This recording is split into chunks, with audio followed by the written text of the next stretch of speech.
Good day, good evening, good night, good morning, wherever you happen to be watching. This is Two-Way Tonight. I'm Mark Halperin, your host through a 60-minute romp of all the latest news that occurred today, developments, implications, analysis, a little bit of side eye looking, and news could break while we're here. I won't say what, but news could break while we're here. So if you see me glancing sideways here, it's because I'm looking at several screens over here where news could occur. So anything could happen. Thank you for being part of the Two-Way experience. If you'd like to be part of the program tonight and you're here on the Two-Way platform, simple thing, all you need to do, couldn't be simpler. Hit the little raise hand button on whatever device you're using, be it a Sidekick, an iPhone, iPad, something in the Google family, laptop. Even if you're using a PC, hard to believe that anybody who watches the show still uses a PC, but I happen to know there are some of you. Raise your hand, get in the conversation. We'll get to you two separate segments. We're going to get to your general conversation and questions in about 20, 25 minutes. And then later in the program, David Bahnsen will be here of the Bahnsen Group. We're going to talk about the economy. So if you got questions about the economy, save those up. If you're watching on X or YouTube, no hand raising. Maybe you're watching live, maybe not. Maybe you're listening as on a podcast. Don't raise your hand, but also, you've heard me say this before. Don't put smack in the chat. Don't be unduly negative. Now, you can have spirited debate. People keep saying to me, Mark, you said mean things on Twitter this weekend. You must not believe in peace, love, and understanding. Au contraire, I do. But you notice none of those things were scathing personal attacks directed at one single person. I might have, it's true, I might have at one point this weekend, sober, declared a whole group of people to be morons. But that was with peace, love, and understanding. I didn't name anybody. And anyone who responded, I said, are you saying you're a moron? Because I didn't single you out, and yet you're responding just the way I knew a moron would. But I never said that. That's all implicit. So I'm going to run through a little bit of news, and then we'll bring our guests in, and we'll get to your questions before too long. Just a quick headlines. This famous Jeffrey Epstein birthday book, alleged famous Jeffrey Epstein alleged birthday book. The reason you hear me keep saying alleged is because some news organizations forget when the president of the United States or anybody else disputes something alleged to be a fact, best to call it alleged rather than just asserting it as fact. We'll get to that. But the Epstein alleged birthday book, which the Wall Street Journal allegedly did write about a few weeks ago, was released by Democrats on the House committee. And if you believe the Democrats, it is true that the president, despite not only denying that he'd submitted this racy drawing and mysterious message to Jeffrey Epstein in his birthday book, but sued the Wall Street Journal for $10 billion. You heard me say $billion. They're saying it's legit, it's real. And the White House continues to say it's not. So we'll talk about the birthday book because it's all anybody's talking about. And we'll talk about this horrible story in North Carolina where a woman from Ukraine was killed. And it's become quite a story. We'll also, as I said, talk to David Bahnsen about the economy. But we're going to start with Rachael Bade in just a moment, who's joining us tonight, and talk about her giant scoop that forget the birthday book. This is all anybody in Washington's talking about. I don't even live in Washington, and I know it's all anybody in Washington's talking about. So we're going to get to that in just a second. But first, just a quick word from our sponsors. Just checking on the news. No news yet. All right. Our sponsor, again, tonight, our good friends at Cozy Earth. And what's great about them is great stuff. You've heard me talk about before. The bedding's great. The shirts are great. But you also hear me talk quite a bit about the pants. And we got a letter this morning I read on the morning meeting from a guy, a famous viewer of the morning meeting, who said he can't get enough of the pants and he doesn't like buying clothes, hates clothes, he said. I don't know if he's a nudist, but he said he hates clothes. But he says his wife says he looks great in the pants. Here's the thing about these pants and why I recommend you buy them. You got your drawer with all your pants, maybe a shelf, maybe a drawer, wherever you keep your pants. These pants, you go over like Jerry Seinfeld, his favorite T-shirt. All I do, I got about 6 pairs of pants that fit me. I just take these every time. These are the kind of pants you take them every time. So if you need a good pair of pants, you need your like go-to pants. A man, woman, a child, go to cozyearth.com, buy them 40% off. Use the code Two-Way for 40% off at cozyearth.com. Built for real life, made to keep up with yours. Cozy Earth, telling you buy the pants. All right, let's bring in our guests, and we're going to start with Rachael Bade is here from the Politico. Rachael, you know that I was early in on hearing about Politico before it even started, because one of my friends, John Harris, started Politico, and he told me we're starting this thing, and he said we're either going to call it the Politico or Politico? And you may not even know this. In the early days, it was called the Politico. Did you know that?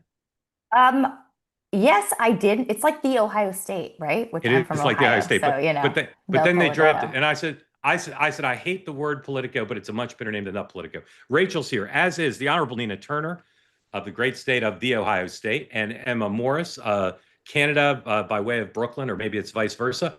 Both Emma, Joe, and Nina appear regularly Thursdays, 4 p.m. on the group chat, one of my favorite shows on the two-way platform. And we got a bunch of shows. So the fact that it's one of my favorites speaks well of everybody. Ladies, all of you, thank you for joining.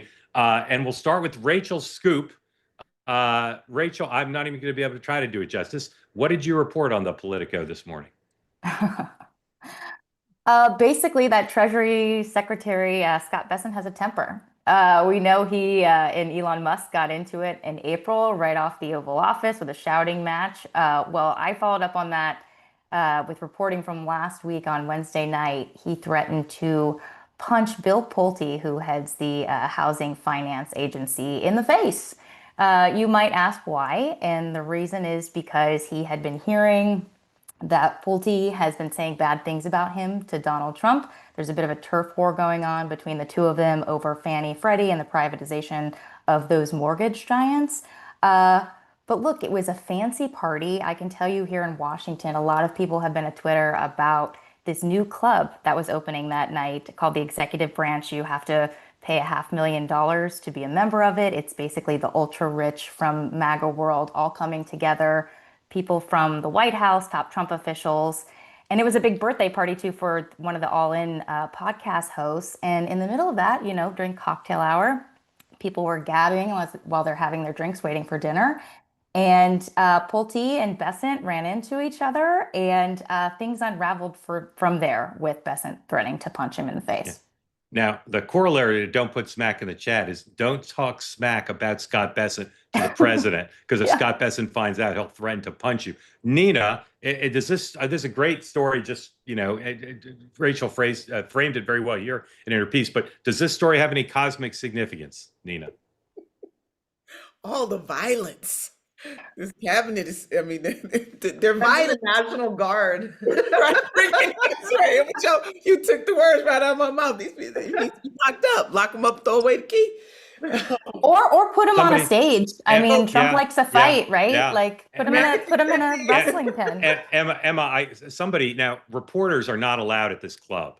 That's like one of We their can't things. afford it, Mark. Come Right? on. We Well, can't but afford it. they let a podcast. Well, but as a guest, they let a podcaster in. So somebody texted me. I'm trying to arrange a dinner when I'm in Washington next week, and I got a text from a guy, and we're going back and forth about where we're going to have dinner. And he said, "What about the executive? It's called the Executive Club. Is that what it's called? The Executive." It's called the executive branch. The executive branch. I think I said executive. He said, Branch. "What about the executive branch?" And I said, "I hear that that's kind of a rough place. Like, I want to go someplace safe." Emma Joe, Scott Bessent, he is friends with Steve Bannon, and my view is you got brainy and brawny. Both of those guys are brainy and brawny. What do you think? Good. Yeah, I think that's probably fair to say. I mean, this isn't the first alleged story of allegedly Scott Bessent allegedly maybe beating the shit out of somebody. Oh, it's not alleged. It happened. Yeah, this one's not alleged because you didn't hear Scott Bessent deny it, for example. No. Right, he did not. I got Dean from Ohio, so there's a lot of smack in the chat, but it's good smack. But Dean from Ohio called it the Trumpter Dome. I like it. I like it a lot. That's real good. Go ahead, Dean. Ohio got it going on. I mean, I can't see Trump being particularly upset about this news. Obviously, you're not supposed to say those things. That's not polite. It's not professional. But does it go kind of hard, especially in Trump's opinion? Maybe. Yeah, Trump. You guys are maybe too young to know the Peter Sellers movie. What's that movie called? How I Learned to Stop. What's the name of that movie? Loving whatever. Anyway, there's a famous Peter Sellers movie where they say, no fighting. This is the war room, no fighting, or something like that. I just love the fact that Scott Bessent, as smart as he is, when he's angry at Dr. Strangelove, thank you. When he's angry at somebody, rather than writing them a tart memo, he just threatens to beat the crap out of them. I can see, and Right? I wonder, I mean, I don't know that any of this, obviously, I don't know Scott Bessent's life, but I do wonder, growing up a gay guy in the South, if that kind of makes a man out of you, makes you a little bit scrappy. I can't imagine that it was easy all the time. And I wonder if he got influenced by that and that experience. I'm sure that he encountered a lot of taunting. Yeah. All right. The chat, I never read it, but I'm reading it now.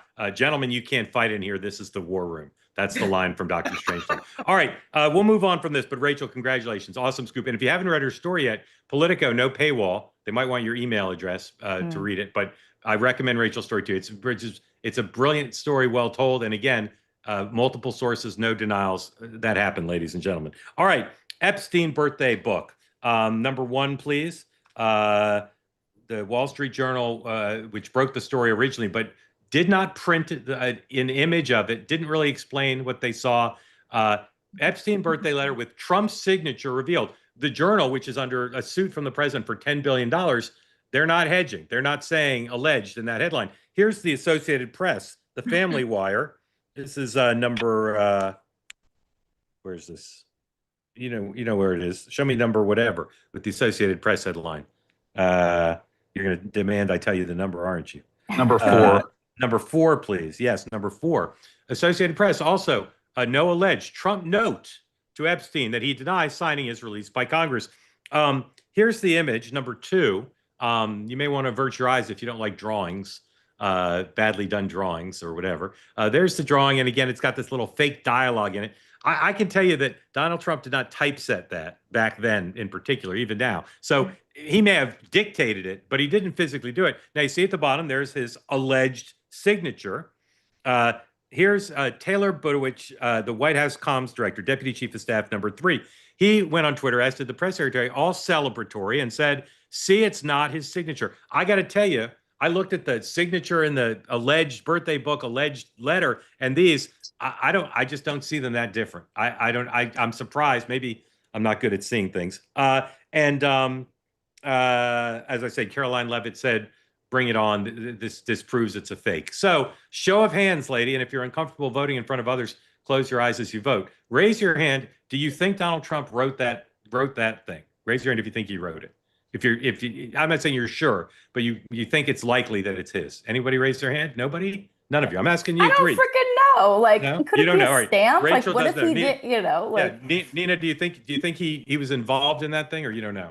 No, Mark, I really don't care. I'm tired of the president. I thought the same Totally. reaction. Like, I don't care either. If none of you care, I'm going to move on because I don't really care, and yet it's all anybody's talking about in my world. So let's move on. Yeah, go ahead. Okay, you can move Yeah, on. Well, no, let's I move on. wanted to ask Nina about this. Like, how much do you think Democrats should sort of seize on this It's to something like wrong keep with talking about it, or is it like it's interesting to me to hear you say that you're like over this. It's something wrong with them. I'm not over. I don't care about it to the extent that we have survivors. That's what they're calling themselves. So I'm calling them what they 2 things can be. One, they can be victims and survivors who have come out to say, see us, Mr. President. And the Democrats are sitting up here playing games with a signature book from God knows how long. They better be careful because they might not necessarily have some signatures, but you best believe there's some Democrats on this so-called alleged list. So I want to center the women who were girls at the time, and for the Democratic Party to stop playing games with this. And I would love for President Donald J. Trump to truly see these women and do what he said he was going to do and make sure that they get justice. So that's why I'm over it. I think they playing tricks are for kids. We don't have time for this, Rachel. I'm tired of the Democrats. Okay, let's talk about a different story, and this is a serious story. So we'll pause a beat, and everybody will kind of reset. Woman was murdered in North Carolina, and the guy who murdered her had a long rap sheet, and he was let out. And this is one of these issues, we talk about it here, where criminal justice is complicated, and there's nuance to everything. But if you're on the left, you have to recognize that a lot of people in the country for a long time have become very disgusted with the propensity of some jurisdictions, some courts, some systems to release people who've got history of criminal activity, convictions, not alleged, and then they get released and then they commit another crime. So the guy who did this had a long history and had been released. And it's North Carolina, purple state. The local government in Charlotte, where this occurred, is more Democratic, although they've had Republican governance there. And there's a racial component too, because the alleged killer was black. woman who was killed from Ukraine is white, and the president talked about it today. Let's listen to that, please. President Trump talking about this.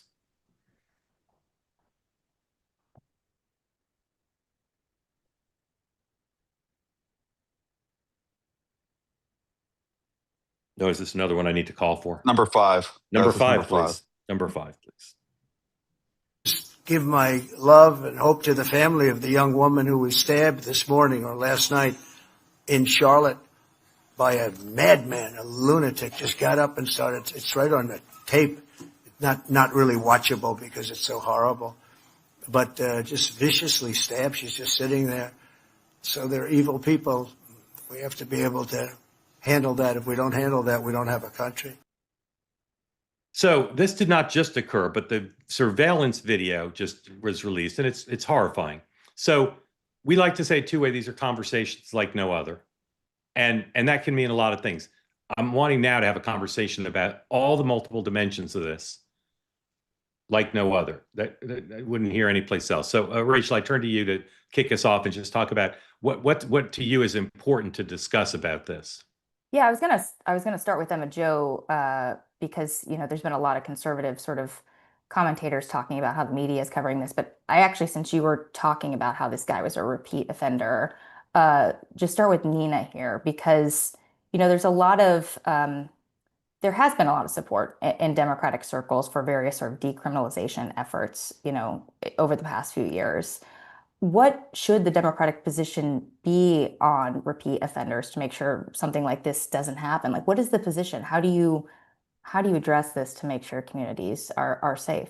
Rachel, I can't speak for Democrats. What I do know is LaRuska, her last name, I hope I'm pronouncing that correctly, was senselessly murdered, period.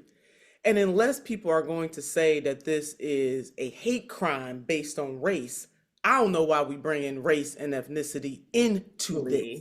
This is not being defined as a hate crime. This is a system that has failed all of us. It is very clear, and not all people with mental health challenges are criminal. So I'm violent. So I want to make that clear. And I understand this from a personal, because I had a cousin who shot and killed his mother and his father. He shot his father, my uncle, sitting in his favorite chair watching TV, and he blew his brains out. Oh my God. And then he hunted his mother down, my aunt, and killed her. He was a paranoid schizophrenic. So we fast forward to Zaruska, who's sitting on this train, and this man kills her. He has a criminal past, no doubt, but his criminal past was not of murder. His own mother came out and said, something is wrong with my son. A judge had said he needed to be not counseled, but have an evaluation. So I say this to say that Zaruska is collateral damage for a systemic failure. And any of us could have been her. There is no racial component to this, and I am offended that people on the right want to politicize this in a race way instead of saying that it is a systemic failure and this man should have never been out. They failed him, and they fail a whole bunch of other people who may not even be violent. That's what this is about. And anybody that would politicize this for their own gain, something is wrong with them. I am troubled that this happened to her because that could have been any of us. Emma Jo. Or her family as well. Yeah, I mean, I'm like stunned by that story, Nina. I'm so sorry. I'm so sorry. That is just so horrific. I'm like not over that. I'm sorry about that. But anyway, it's like kind of hard to like actually like orient myself in this conversation after hearing that story. I'm so sorry. Jesus Christ. Anyway, so yeah, race. I totally agree with you that this has nothing to do with race. That taking that angle on this is not only disgusting, but also just is not relevant. Excuse me. I haven't seen, though, that commentary coming from MAGA. I think the reason why MAGA exploded over this story, aside from the fact that obviously there was video, which is like triggers a very intense reaction when there's a visual of a woman getting stabbed, But aside from that, I think that it has just to do, and Nina and I have discussed this on the group chat on a few episodes where I think we're honestly kind of on the same page. And I think that my view represents a lot of people in MAGA, or at least the MAGA chatter people, which is this has nothing to do with race. Nobody cares about the race of anybody involved in this stuff. This has to do purely with safety. This is a safety issue. The cities in this country have become lawless and crazy, and people are nervous. And as Trump has shown in DC, which I think makes this debate even harder right now, like the timing that this happened in, is that Trump has shown that this lifestyle is a choice. Living like this is a choice. You don't have to allow your life and your city to be run by maniacs and violent people. And this has nothing to do with race. I've never seen the first commentary that I saw about race came from Brian Stelter on CNN accusing the right of caring about this person's race. I talk to people who comment from MAGA world and are journalists in MAGA world, both publicly, I'm watching them, and privately, I'm talking to them. I swear, I have never heard a single person bring up this person's race. Nobody cares. The issue at hand is the fact that he was allowed to be there and kill her. That's all. And people are just super hyped up about this because people are sick of this crime stuff in the cities. They're sick of it. And Trump has shown that actually, if you load up the streets with law enforcement, it stops. This is a choice. We do not want to make this choice anymore. This woman just got killed. But in terms of loading up the streets with law enforcement, National Guard, I mean, that's one thing in terms of the crime issue. But as Nina was talking about, like, there's a whole the mental health component here. Like, how do you keep people who are in crisis off the streets? Like, what do community leaders need to be doing to make sure someone like that, even if they're not trying to get help, is forced to get help for the safety of the rest of the community? Like Nina, was there, in your own family situation, was there something that, like, looking back, that you're like, X, Y, and Z should have happened? There wasn't funding for this, or he was taken to a hospital and they said, oh, he's X years old and he's saying he's fine, therefore, we're gonna just let him go. How did the system fail? What can they do? My cousin had never been violent to that point. Wow. He wasn't violent until he was violent. And I want to address something. I know Mark says don't read the chat, but today's chat, there's a lot of racialized stuff going on in there, black fatigue and all that kind of stuff. I'm just going to say to you cowards in the chat, don't do that. Okay? It is really, it is a disgrace for people, the ones in that chat, that are playing games with this. Rachel, to your point, my cousin hadn't been violent until he was violent, and what my understanding of this guy, he had armed robbery and those kinds of things. When I say the systemic failing, I hear what Emma Jo is saying about the president is showing, I'm putting this in air quotes, Emma Jo and I rarely have a disagreement, but I don't think you can sustain that. It's not sustainable. Even a judge weighed in and said, we need more resources for mental health. We have got to have, so if you have you got to have the carrot and the stick. That is I don't disagree. Like, there should be some sort of, discernment of, who is like a violent criminal who like has got a problem with that, and who is somebody who's like out of touch with reality and going crazy.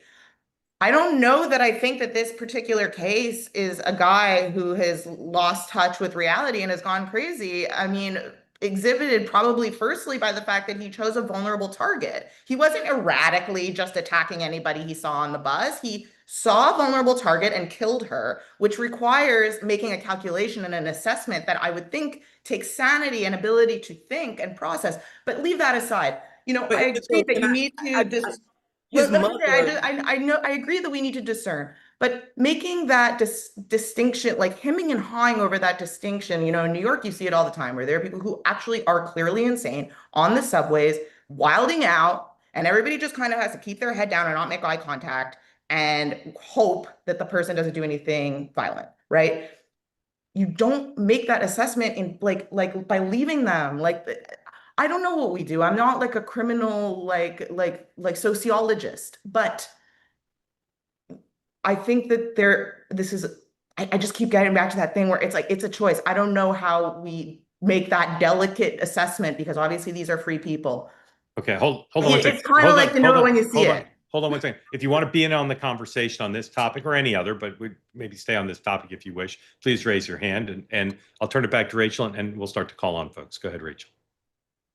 Yeah, no, it's just Nina looked like she wanted to chime in when I was talking. Go for it. Mother, the reason why I'm not just because not all people who have mental health challenges are violent. I want to make that clear because a lot of times we label people who have mental challenges. His mother said my son needed help. It's on record that he called the police, talking erratically and crazy, and help did not come. There is no excuse for him murdering someone. All I'm saying is that in this particular case, there are links to maybe that there was something wrong with him. It doesn't justify him committing murder. Yeah. Okay. I'm sorry. Sorry about that. Let's get folks in. And again, Nina, I'd heard this story before, so I probably should have still said something, but thank you for sharing your family situation. Obviously, we all know how painful that was and is for your family forevermore. Mr. Kushner, welcome in. Tell folks who don't know where you are, what's on your mind, and then Dean will ask a question, and then we'll go back to the ladies. I'm in the beautiful Ojai Valley, just about 73 miles northwest of Los Angeles. And when I hear about this, my wife's a psychiatrist, so I know a little bit more about these kinds of issues. Ronald Reagan, defunded all the halfway houses, if I understand it right. Poor people, the doctors can only hold for 72 hours. So you can put, lots of guns on the subway and so forth. And I know we all agree on that. That's not the answer. And for Trump to pick a low-lying fruit thing, like law enforcement, I mean, that gets back to Reagan and all the Republican administrations. That's a low-lying fruit thing. We'll just throw a bunch of people in with flak vests and guns and masks and solve the issue. It's just bullshit. Okay, stand by. Dean, go ahead. Yeah, thank you. In Northeast Ohio, I'm not talking to my Southern Ohio friends. I got a problem with the Bengals right now, so give me a couple of days to get over that loss. But I don't see this story, everyone, as I do see it as a mental health issue. What frustrates me, and I'd address this, or I'd love to hear Rachael talk about this, is it appears, again, since the person that committed this atrocity happened to be Black, and it was a white woman, that it didn't get to play in the media. If I were to, forgive me if this is indelicate, it doesn't fit the media's typical narrative. So it appeared to be, at least from what I saw on X, that it was pushed to the back until there was so much until President Trump actually even talked about it. And I think that came out on X more than anything else. So I would like to, and I could be wrong, but Rachael, it appears that if that Marine, and I can't remember his name, Daniel Penny. has to go. Yeah, Daniel Penny. Thank you. Has to go through that. That gets a lot of play, but for whatever reason, it took. I just don't know why it didn't get it in the mainstream media. So okay, Dean, thank you. Stand by that, Rachel, and then Emma, Nina. Go ahead, Rachel. Yeah, look, I can't. Obviously, I'm talking about it. I've been reading about it and watching the awful video as well. I can't make sort of excuses for what other networks are covering or not covering. Obviously, it's a big story, and I think there's a couple of bits of criticism here. One is that the criticism that the mainstream media hasn't been picking this up enough because it's not perhaps the profile that they would typically zero in on, at least until the president sort of seized on it. And then, there's also some criticism you can talk about on the right too, just sort of holding this up as, this is why we need more troops. This is why we need more troops without talking about the wider mental health issues. I mean, I know that Emma, been retweeting, Emma Jo, you've been retweeting some people who have criticized this story and the lack of coverage of it, right? I mean, I'm curious what you make of the coverage of this so far.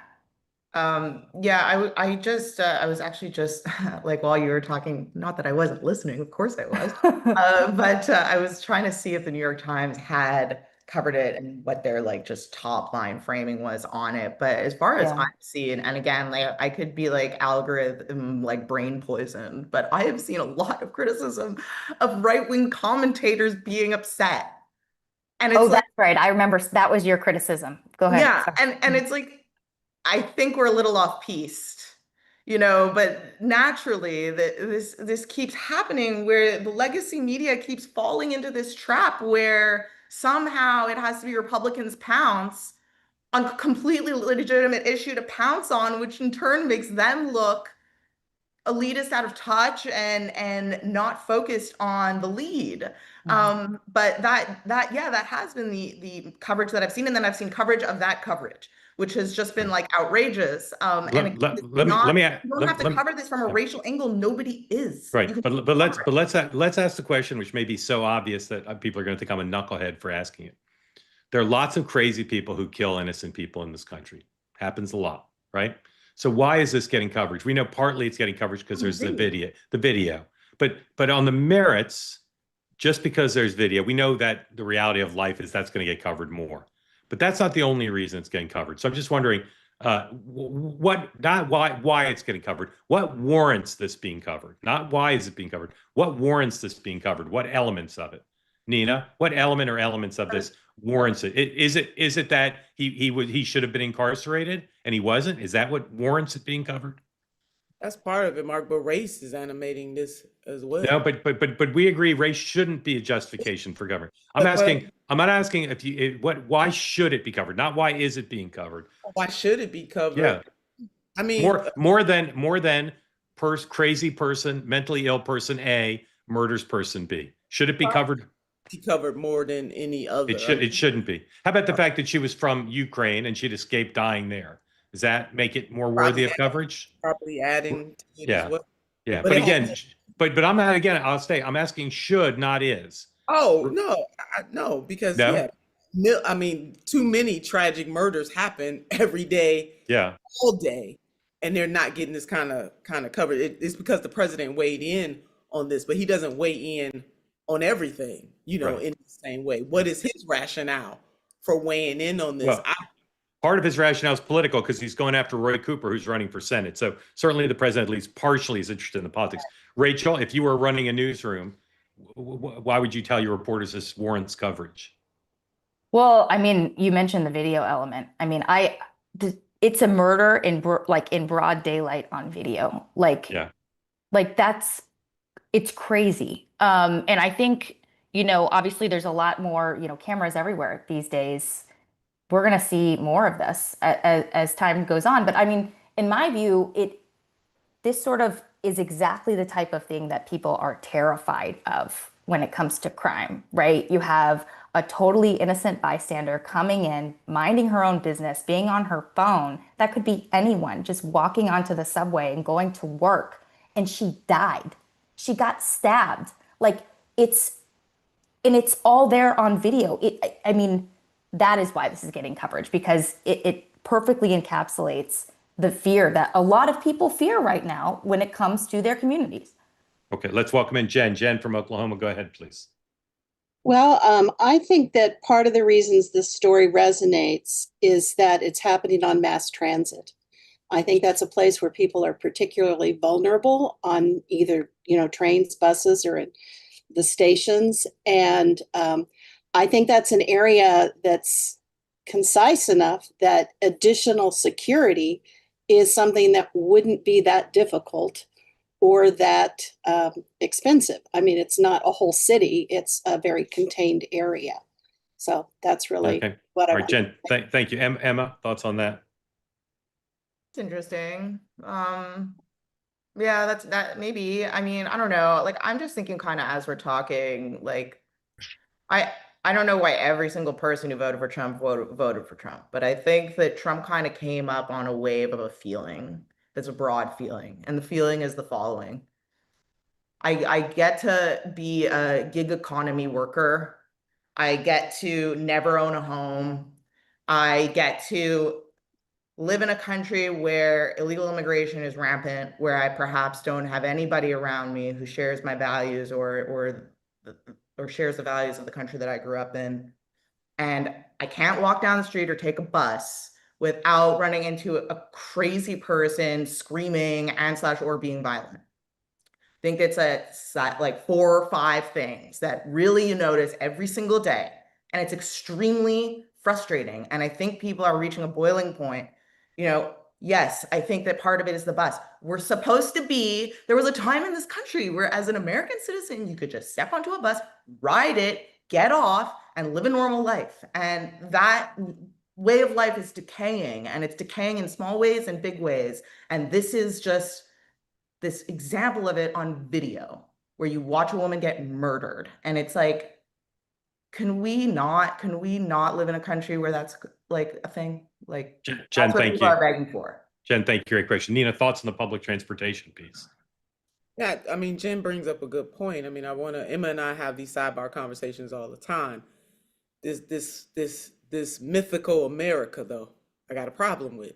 Because You don't like the mythical America I described. Ever, get on the bus and pay and then get off and get on the back. I'm in Montgomery, Alabama right now, walking down streets where my ancestors were sold as chattel. So we gotta hold both of these truths up at the same time about America. Make America great again wasn't so great for a whole host of people. But now in our time as a nation that wants to progress, it is fair, it is very fair for anybody to say, I'm gonna get on a bus or transit and I should feel safe, or I should be able to leave my kids at school and they should be safe. Go to the grocery store, Buffalo, New York, where Black people were gunned down. Most mass killings. I want to ask, most people who commit mass killings are white men. But I don't hear that being racialized. I'm not saying it should be racialized, but what I am saying is that in moments like this, Zaruska and her family are being lost because people want to debate, why didn't the media cover this enough? Or why is the right saying this? And why is the left saying this? Instead of us internalizing just for a minute how her family feels about what just happened to her. That is the center of this. So for me, Yep. Rachel. I agree. But I think, in addition to sort of feeling for the family, like people are going to ask, like, what do we do to fix it? And like, that is where, things get obviously messy quickly, except everybody agrees they're a problem. To bring it back to the mass transit question, Mark, remind me, New York Governor Kathy Hochul, didn't she bring in the National Guard for the metro system in New York City, right? Yeah. But even with that, and like, I don't live in New York City. When I am there, I often do take, the subway system and feel a sense of security when I see guards and feel much better. But there's only so much in terms of resources you can do with that to even address. I mean, this guy, it looked like the train or the rail system was moving. You don't have security on every single car. So like, there's only so much you can do with that. So anyway, that's just my thought. We're going to say goodbye to Nina and Emma Jo. Again, you can see them every Thursday on the group chat here on Two-Way, 4 p.m. Eastern time. Ladies, very grateful to you for spending time with us and look forward to Thursdays, as always. Emma Jo and Nina Turner. Can I just say one thing? Thank you both. Yes, ma'am. What I just said, that whole soapbox thing about like that I somehow brought in from the bus, that would apply. We ideally want that to apply to everyone. I'm just waiting for Nina to join the MAGA movement. Yeah, any day now. And Nina, I never read the chat, but I'm told reliably that you had a lot of support in the chat throughout the time here. So it was not all smack. Anyway, thank you both. Great to see you both. Thank you guys. Later. See you on Thursday. All right, we're going to switch gears now and talk about the economy with our friend David Bahnsen. David's group, the Bahnsen Group, are sponsoring tonight's program. Bahnsen Group offers comprehensive private wealth management services covering investment, tax, estate planning. They manage all their assets in-house, handcrafted like Keebler elves, ensuring no outsourcing and meaning you always know who is handling your money. The Bahnsen Group also provides regular updates. The Dividend Cafe newsletter. I read it every day. You should too. And it's pretty affordable. It's free. Dividend Cafe, you can go to tway.tv/TBG, the Bahnsen Group. tway.tv/TBG. It's where they keep their clients and others informed on market trends. It's written by David. And again, sign up for free. I recommend it to you. It's a great daily read on the economy. And David spends a lot of time on it to make sure it's understandable. And it's great for a layperson. And it's great if you're pretty involved in the market. So we're going to talk a little bit about what's going on with the economy. David has a great view of it. You've probably seen him at some point if you watch cable business news on CNBC or on Bloomberg or on Fox Business. Without further ado, our friend, regular guest here, David Bahnsen, coming on in. David, I want to start with the question I ask everybody about the economy, my favorite John McCain line, which is, are the fundamentals of the economy strong? So let's start there. And again, grateful to you for being part of Two-Way. Oops, thought I brought David in, but I failed. There we go. So David, start with that. Are the fundamentals of the economy strong? The fundamentals of the economy are weakening. The fundamentals of the economy are permanently strong in the sense that America is a free enterprise society. But I think that well, let's see. It looks like they're having trouble with my video here. Yeah, we'll see. We can see your camera, and actually, it was on, but it was on. Yeah, but you weren't there. It was a black box. So keep talking. We'll work on the video. We can hear you fine. Yeah, I don't. It's not on my end, Mark. We'll ask the producers. There you go. Oh, there he is. So the fundamentals of the economy are weakening right now, and I think that that's in the backdrop of where we have a lot of good things happening in the economy. There are, long-term issues that have been stagnant for some time. But what's interesting about the question is it's relative. We have things that in the past would have been really unacceptable for us as an economy. Growing at 1.5% to 2.5% is now considered a good thing, net of inflation. Real economic growth, 1.5% to 2.5%. We take that as a win, and that's well below what was 60 or 70 years of average growth. We grew for 3.1% from World War II to the financial crisis. So on one hand, we have a more subpar expectation for growth. And then on the other hand, that's much better than what other countries have experienced, such as Japan, the European Union, that have also gotten themselves into excessive indebtedness. But the debt to GDP ratio, I believe, is the biggest impairment for the economy. It stifles the ability to get back to trendline economic growth. And we're now compounding that in the shorter term with various elements around trade and tariff policy. Before Rachael jumps in, I'll remind folks to raise your hand if you went on the conversation. You can ask macro or microeconomic questions, also personal wealth management questions, if you're interested in knowing where David thinks the best place to be these days is. So turn it over to Rachael. Where should I invest my money? Just kidding. I'm not going to ask you that. A lot of people talking about us being headed toward a recession at some point.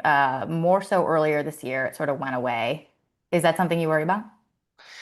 Well, I believe that we were headed to recession had it not been for the significant reversal on a lot of the things that had been threatened on April 2nd, Liberation Day. That kind of move back the other way on April 9th was probably a recession-saving move. But where things ended up netting out is not as positive as some had hoped, myself included, but is not as negative as what had been threatened that day in the Rose Garden.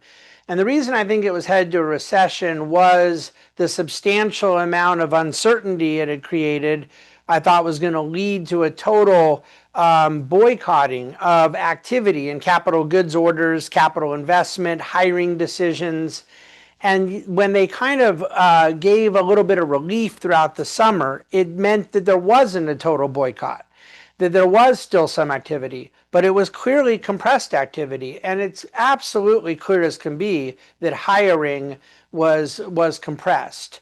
There has been very little new hiring. there has not been substantial firings. So that's where the labor market is sort of in this kind of frozen zone, much like housing, by the way, where it isn't getting worse, but it isn't getting better. But that's not what we think of as robust job growth. You need new hirings. So Rachel, I wouldn't say a recession is an imminent threat. There isn't any data suggesting it.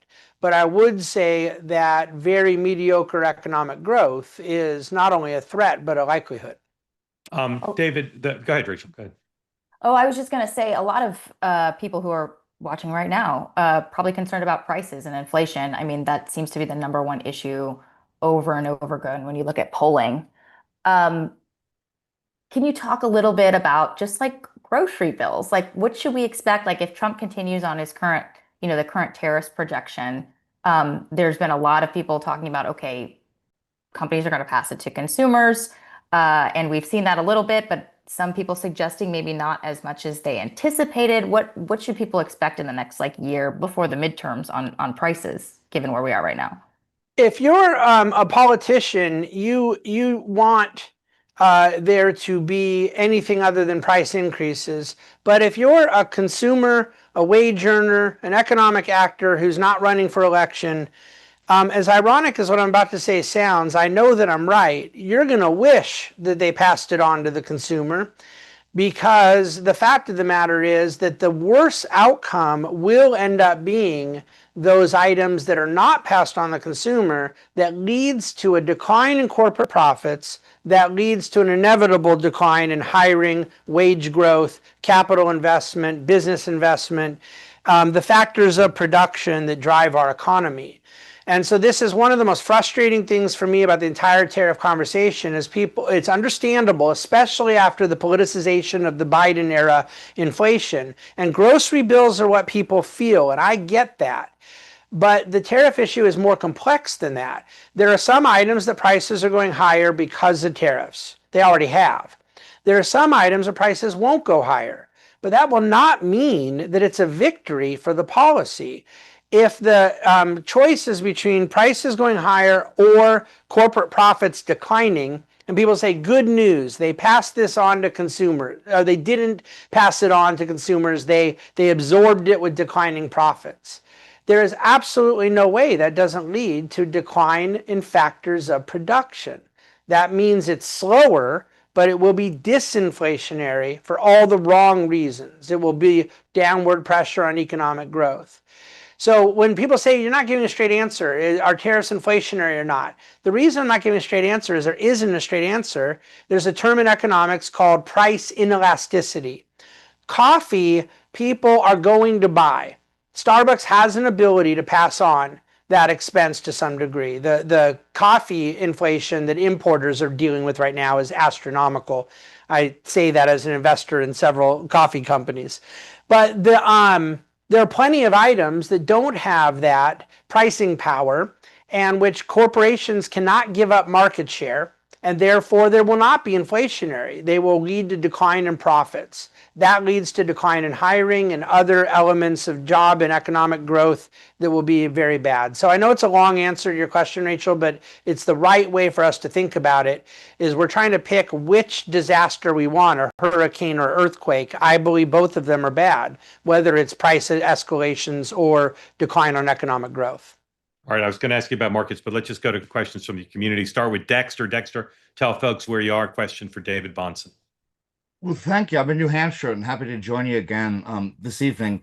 I'm curious, and perhaps you may have touched on it, but why haven't prices already increased under this? Is it just because there's existing stores, as many have suggested, that products have already been imported and the pricing impact hasn't hit yet? Or is this something that you think is yet to come? Well, I think that there are products that clearly have seen price escalation already, including in shipping and freight. I mentioned coffee. But imports were up. Coffee. Imports were up $20 billion in the month of July from prior year. The largest front running of imports we'd ever seen before most of the tariffs had gone into effect. The reason for the skewed GDP number in Q1 was a massive amount of imports in March.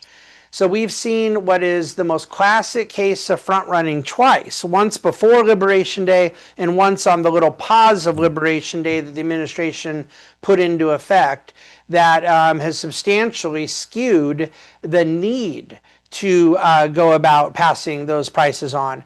But then I also believe you are seeing the other effect I talked about, Dexter, which is companies leading to a decline in margins. Well, I mean, of course, with certain consumer products, that seems naturally true. They would have done so. It's just part of their buying cycle. What I'm curious is, what are the industries that you're seeing that have front loaded? Is it just coffee? Is it just consumer No, packaged goods, or coffee what is couldn't this? have. It was primarily machinery and industrial goods. Keep in mind too, there was a massive amount of waivers, exemptions. There's no price inflation or corporate profit decline for Apple, since they're not paying any of them. Dexter, But thank there's you. no For most computer products, for most semiconductors, for there are a lot of electrical goods, they simply aren't having to absorb it. So a lot of the carve-outs, waivers, and exceptions favored things in electronic goods as well. Dexter, thank you. Sorry about that. Chris Simmons, I don't know if your camera went off or there's another weird glitch here in the system, but if you can unmute at least, Chris, ask your question. Maybe we lost Chris. All right, we're going to take Chris off and we're going to bring in Barton. Barton, welcome in. Tell folks who don't know where you are, what's on your mind for David Bahnsen. Thank you. It's an honor to speak to David.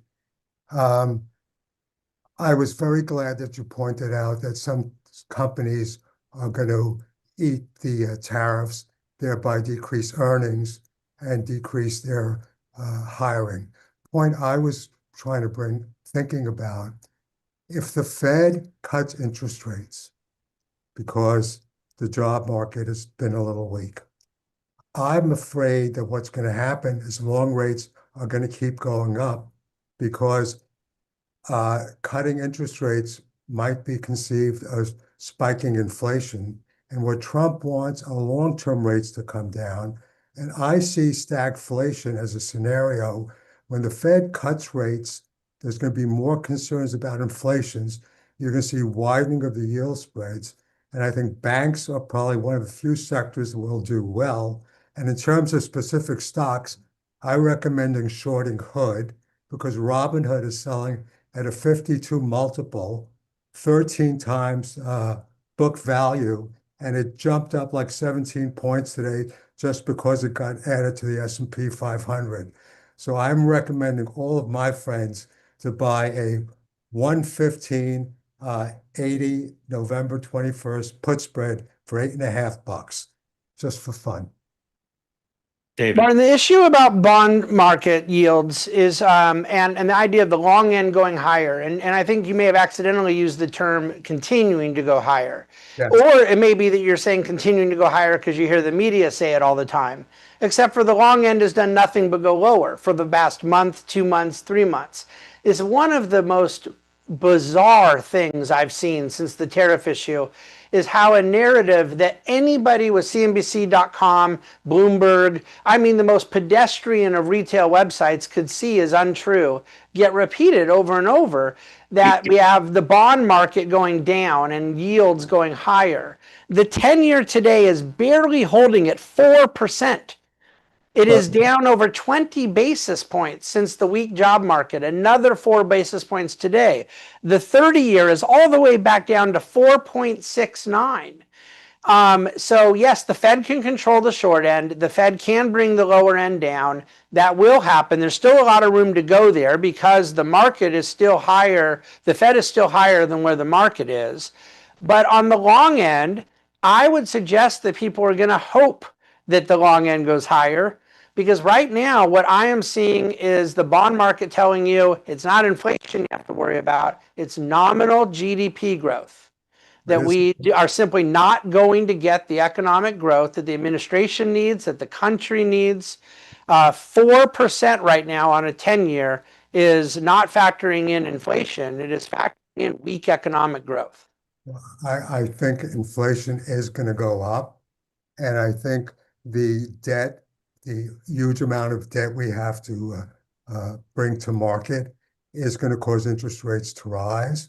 And my opinion, and the MOVE index has been showing signs of life lately. So there's going to be some volatility in the bond market. And my call is for 4.5 to 5 on the 10-year by January. 4.5 is where it has been basically for 2 or 3 years. So if it goes to 4.5, that'll be a benign market outcome. Nobody in the bond market would be upset about 4.5.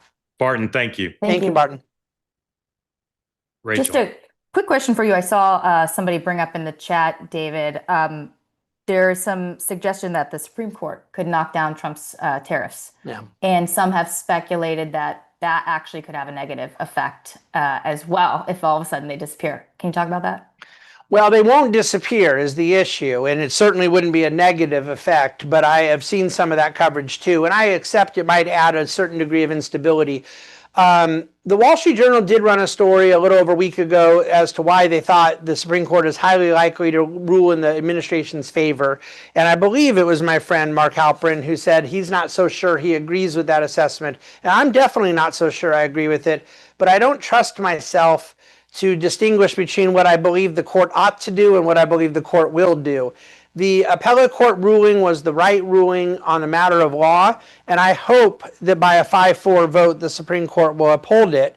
But even then, the administration is already very well teed up for trying to move to 301 and 232 rationales, essentially moving from economic emergency, which is a somewhat ridiculous argument on its face, that by calling trade deficits an emergency, we've been in an emergency for 58 of the last 60 years, and it doesn't quite pass the vocabulary test of the word emergency.